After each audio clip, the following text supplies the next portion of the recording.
Yes, bayan, inabot din namin ito ang aming pakay na lokasyon. Dito sa Barangay Palale, Giarteño, Nueva Ecija. Ito po yung pinakamalayong barangay. Napakahirap yung dinaan ng daan. Ano po, mula po dyan sa pagpasok patungo rito, ano po, mahirap ang daan na naming binagtas.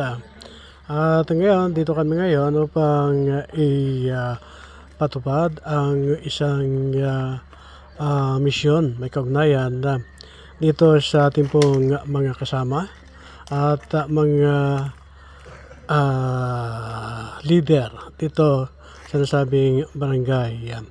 So yun, sa tatanong po nyo ay mga bundok ay mas marami kami bundok na dinaanan kanina, mga madawag, ano po, at dito sadya pong maganda naman ang estado ng barangay na ito, tahimik at pawang ang mga residente ay sadya pong sabik na makipag-ugnay sa mga taga-bayan o taga-syudad. Ano po, sapagkat dito sa kanilang lugar, bagaman malayo sa kabiasnan, sila naman ay magiginhawa rin ang buhay.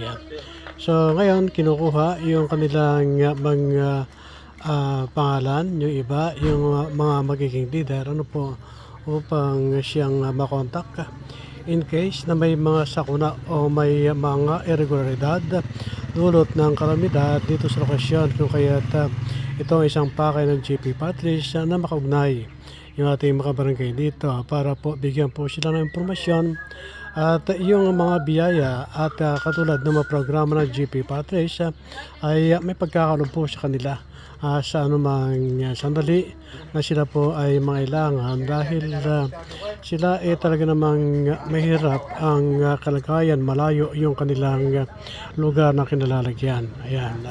So dito may mailan po tipon-tipon na nating mga barangay para po bigyan po sila ng instruksyon. Yung ating update mula dito sa lokasyon.